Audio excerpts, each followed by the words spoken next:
Magandang araw sa inyong lahat dyan. Tayo ay mag-uusap tayo dito sa Ako ay humihingi ng tawad sa inyo na medyo nasasaktan ko yung mga damdamin nyo dyan. Binabasa ko lang binabasa ko lang yan. Kasi kahit nga ako sa itong sinasabi ko na ito, nasasaktan din ako. Kaya nasasaktan din ako. Kaya yung, di ba, sabi ng Panginoon Jesucristo, umayo kayo at gumawa ng mga alagad. Di ba? O ba, sabi ng Panginoon Jesucristo, umayo kayo at gumawa kayo mga alagad. Bautismuhan sila sa pangalan ng Ama, ng Anak, ng Espiritu Santo. Hindi naman siya sabi umayo ka na ikaw lang mangangaral. Di ba? Ibig sabihin, lahat tayo may karapatan mangaral. Anong ipapangaral mo? Bakit ka mangangaral? Diba?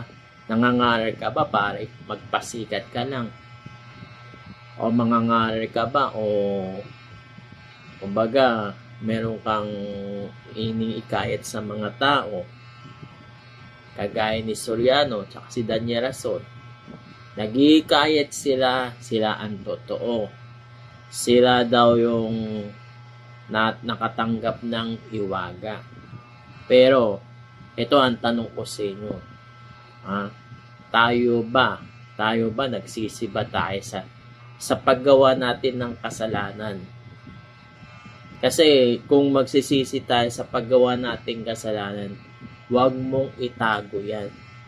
Kapatid, huwag mo itago yan. Ang kasalanan, ihayag mo.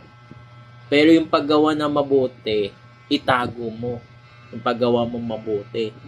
Kasi kapag gumagawa ka na mabuti, nagpapasikat ka na, mapang-imbabaw ka lang nun. May mo, sa Santiago 7:8-17, sabihin natin ganun.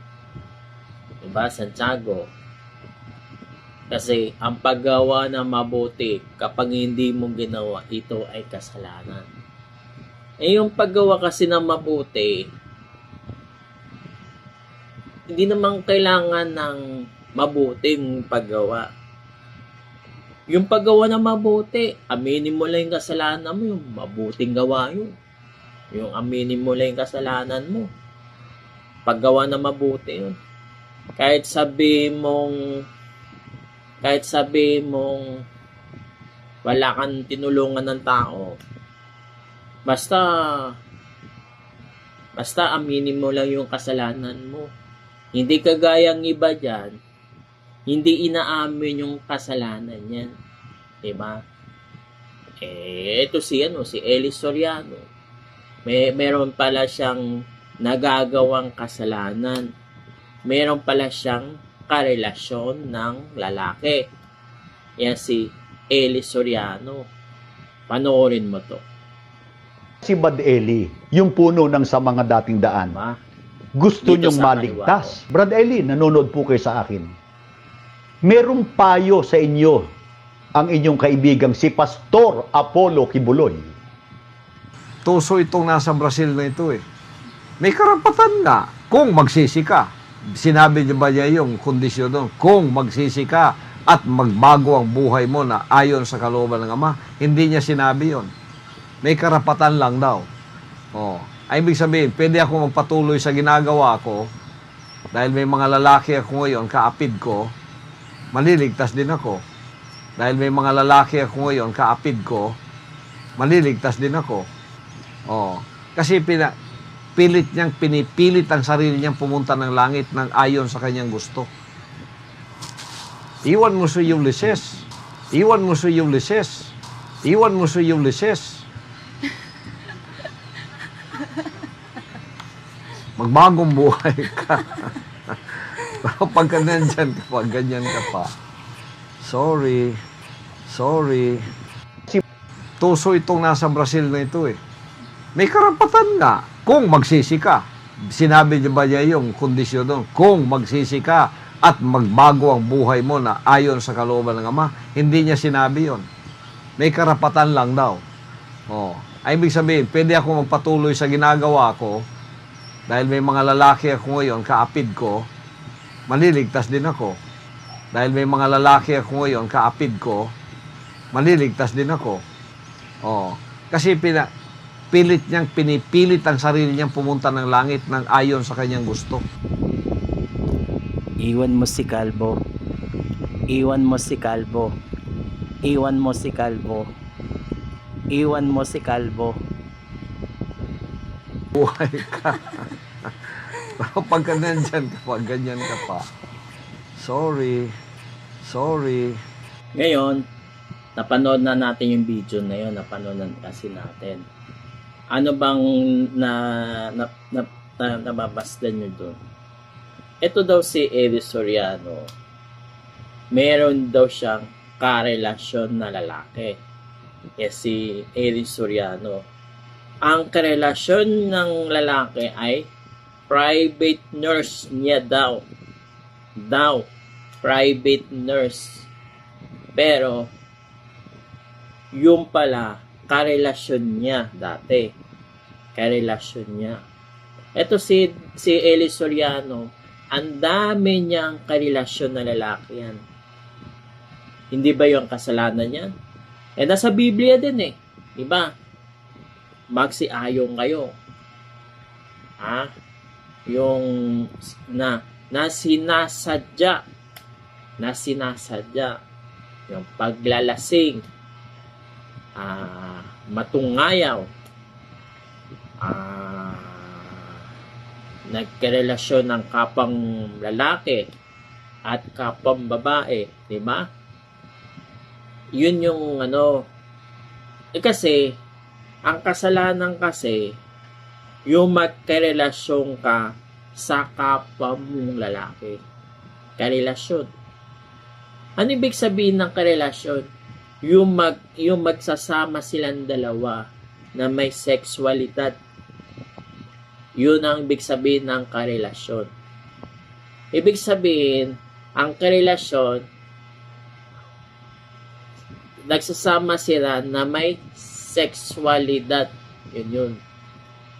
Yung mag-imas-imas kayo dyan, kagaya nila Sandra, tsaka si Sandra, tsaka si Prinsipe Sargus. Tingnan mo yung picture dito. Diba? Si Sandra tsaka si Prinsipe Sargus yan. Yung magayakapan silang dalawa. Si Sandra tsaka si Prinsipe Sargus. Magayakapan silang dalawa. Yun ang posible talaga. Magayakapan sila.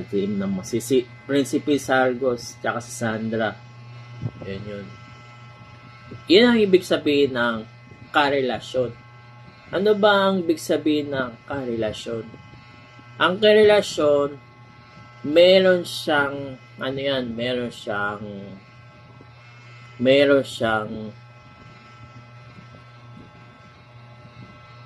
napapaloob na responsibilidad.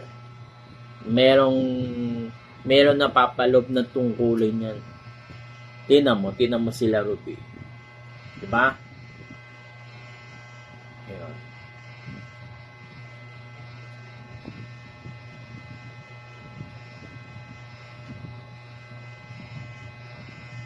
Ano ba na napapansin nyo dyan sa video na yan? Diba? Ano na mapapansin nyo dyan dito sa video? Yan ba ay normal ba? Normal ba yan? Ang alam ko, ang normal, babae tsaka lalaki. Babae tsaka lalaki. yung magkakarelasyon sila ng kapwang lalaki at kapwang babae.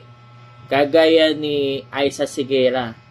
Di ba si Aiza Sigera meron siyang karelasyon na babae. Ang karelasyon ni Aiza Sigera, si Vivian. Si Vivian ang karelasyon ni Aiza Sigera. Tomboy eh. Tomboy si Aiza Sigera, si Vivian ang karelasyon niya medyo nalulungkot si idol na Big Soto. Si Big Soto kasi ito si Aiza Sigera, anak-anakan nila Big Soto, ni Tito Soto, tsaka si Joey De Leon. Magkasama sila sa pelikula. Oo, magkasama sila sa pelikula niyan. Kaya nga doon sa mismo sa si Big Soto, Tito Soto, tsaka Big Soto, tatlo sila.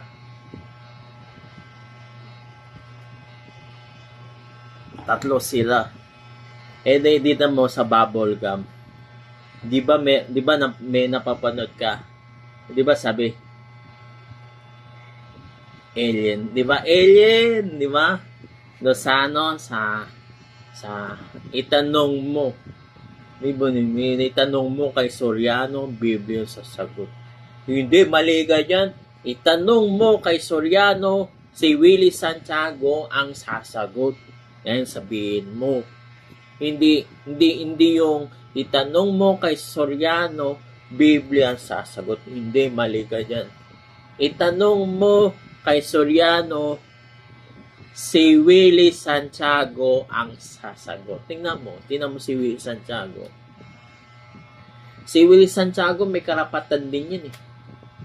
Marami siya na nagawa dyan sa MCJ nin eh. Siya mismo nagtiwala. Bigla siya umalis, 'di ba? Bigla siya umalis. Meron siya nakikitang katarantaduhan ginagawa nila Soriano at si Daniel Rason. Mga pangangaral na 'yan. 'Di ba? Yung pangangaral na 'yan. Kasi bawat minuto may katumbas ng segundo. Yun ang napapahayag ko sa inyong lahat yan. Pag ganyan, makikita mo yung sarili mo. Bakit mo nakikita ang sarili mo? Dapat, kung makikita mo yung sarili mo, dapat, tinitingnan mo yung kasalanan mo.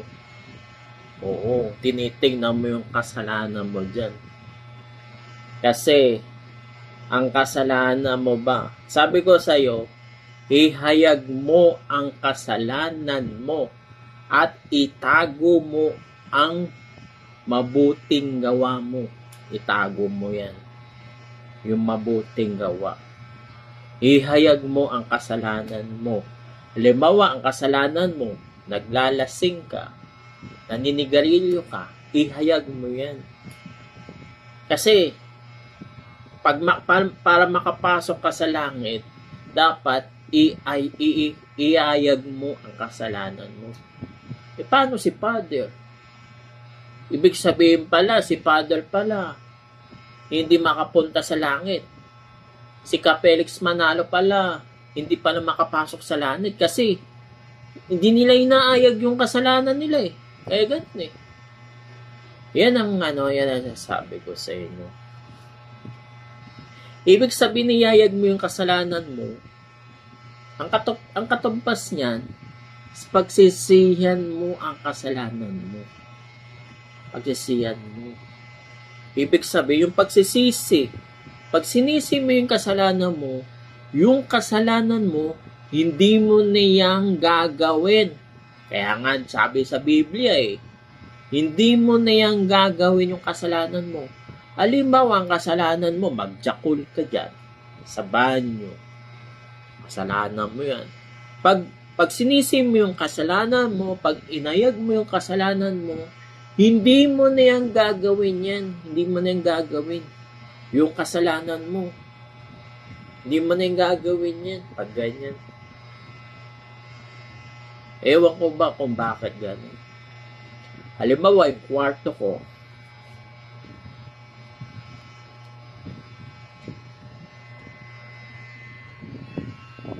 yan. Ano napapansin kwarto ko, di ba? Magulo, di ba? Medyo magulo. Hindi naka-organize yung kwarto ko, di ba? Ako, inaamin ko. Hindi naka-organize. Ibig sabihin pala, magulo pala ang buhay ko. Magulo pala ang kwarto ko eh. Yun ang ibig sabihin. Kahit yung paggamit ng banyo. Makikita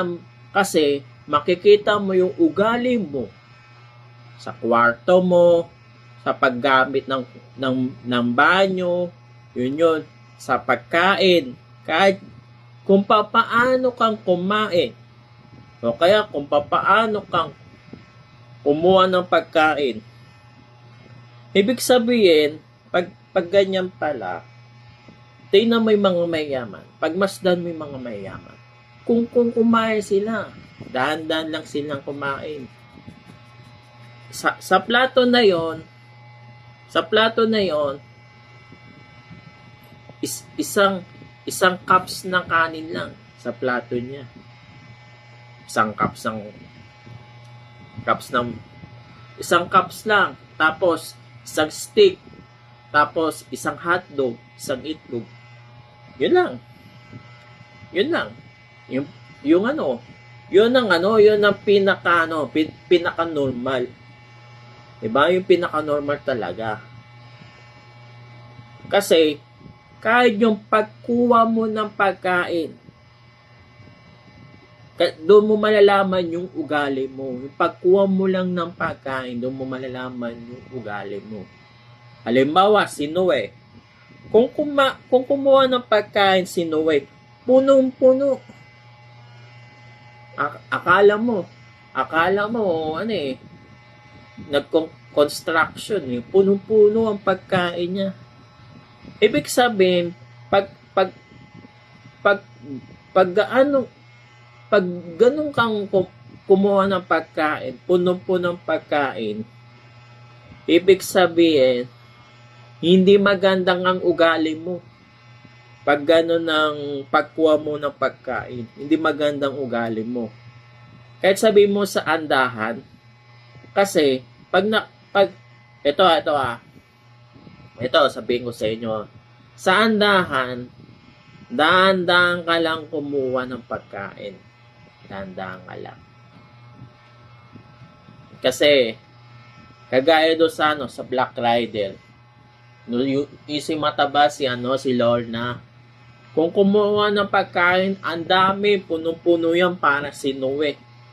Parang si Noe yan, kung kumuha ng pagkain. Sabi ko, Noe, hindi ko kaya, parang ako yan dati. Nung wala, kasi kung kumuha ako ng pagkain, puno-puno yan. Nung nandun ako kanila Gerard, puno-puno yan. Kaya nga lagi nga ako pinagsasabihan ni Uncle, Dominic, dahan-dahan ka naman kumuha ng pagkain, ha? Kumuha ka lang, dahan-dahan ka lang kumuha. Pag kulang pa, kumuha ka na lang uli. Huwag ganun. Kasi makikita mo, tinan mo. Pag, halimbawa, sa andahan yan, sa andahan. Pag sa andahan, kumuha ka na ng kaunti. Kumuha ka. Pag kumukuha ka ng kaunti, ibig sabihin, magandang ugali mo. Maganda yung pakikisama mo sa kapwa.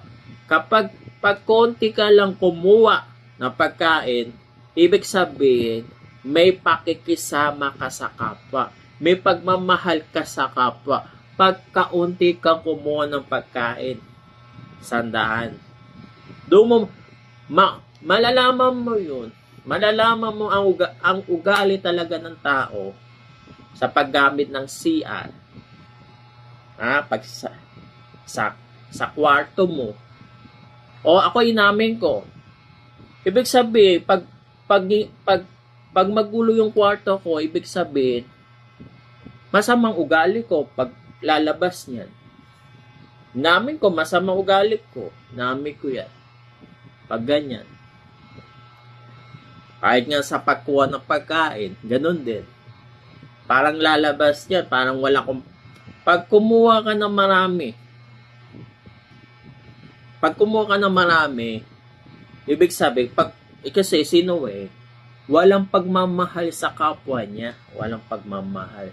Ako nga, sabi ni Maris, Dominic, bakit ang konti mong kumuha? Alam ko na pag ganyan. Ibig sabihin, nagbago na ako. Nagbago na. Sino kasi, kung kumuha, ang dami, punong-puno yan. Sino akala mo, napakadugyot kung kumuha ng pagkain. Kahit sabi mo sa harapan ng mga maraming tao, ganun siya kumuha. Oo, ganun siya kumuha. Kailangan, sabi mo, excuse me po, excuse me. Dapat nag-excuse ka. Excuse me, di ba? Diba? Ganun yun. Halimbawa, nasa sobra yung sa pagkuha ng di ba? Ganun yun. Tinan mo sa MCJ, pag nagbigay sila ng pagkain, sila na nagbibigay. Pag nagbigay sila, hindi sobra-sobra. Halimbawa, binigyan ako ng isang cups ng kanin, tapos isang ulam, yun lang.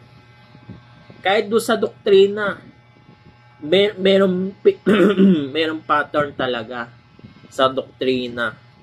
Meron din pattern. Kaya ganun.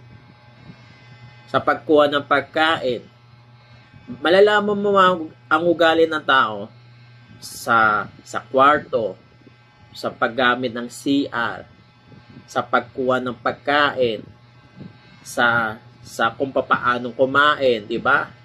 Malalaman mo ang isang tao. Pag kumain ka, nakabuka yung bibig mo, ibig sabihin, masamang ugali mo. Okay, hindi maganda ang buhay mo. Wala ka sa ayos. Kung ganun. wala sa ayos talaga. Talagang nakikita ko lang ang sarili ko. Ako nakikita ko yung sarili ko sa paligid ko, sa kwarto ko, di ba? Halimbawa, ang kwarto ko marumi. Mabaho. Ibig sabihin, nakikita nila ang ugali ko. Kung gaano akong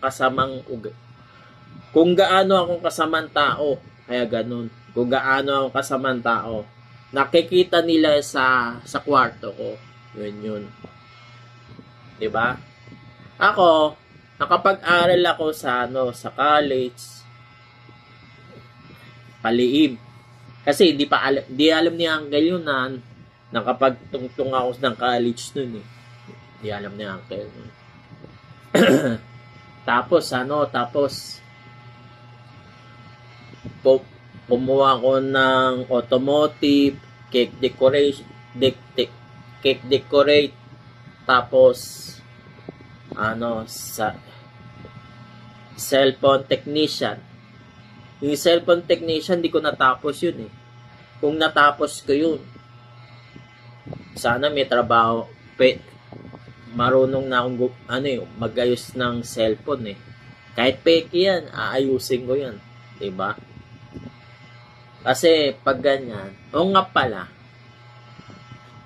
bakit mainit? Bakit mainit? Ito sabihin ko sa iyo kung bakit mainit. Kung bakit mainit talaga. Pag mainit kasi, ibig sabihin, ang kwarto mo kulong. Kulong yung kwarto mo. Hindi sa hindi sa ventilate. Pag ventilate kasi ang kwarto mo, may bintana dito, maraming bintana. Kailangan may bintana talaga. Ang kwarto, may bintana. Yun. Hindi, yung kagaya doon kalila Kuya Oka, may mga bintana yung kwarto nila. Kaya lang, ang kwarto ni Kuya Oka, mainit. Sobra, sabi ko, Kuya Oka, ang init ng kwarto mo. Oo, ang init. Ang init ng kwarto niya. Kasi yung araw, nakatapat sa kanya. Kaya ganon. Nakatapat sa kanya.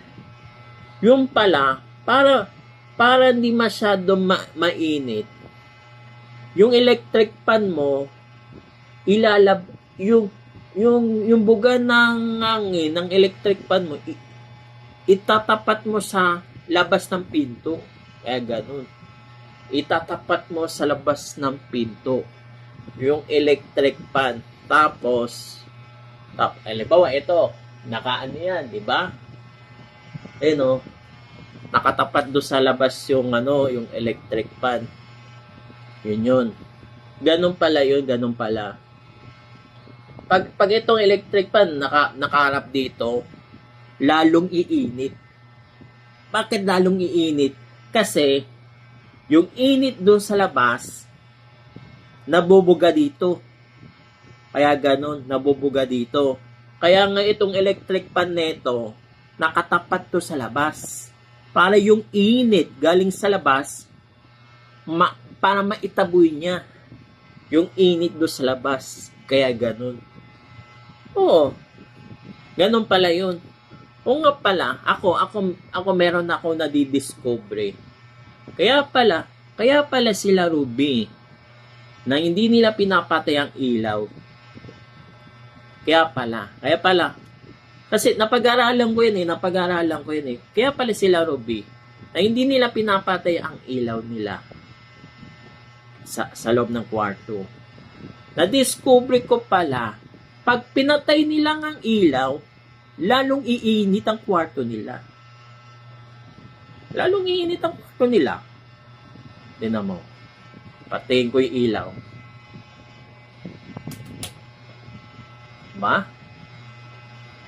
Diba? Uminit, diba? Kaya pala ganon. Diba? O, diba? Lumamig. Diba? Pag binuksan mo yung ilaw. Kaya pala sila Ruby, hindi nila pinapatay ang ilaw. Pag pinatay nila ang ilaw, iinit lalo yung kwarto nila. Kaya ganon. Tapos binubuksan nilang pinto. Kaya ganon. Dapat kuha ko kay Lala Ruby. Dapat yung halimbawa,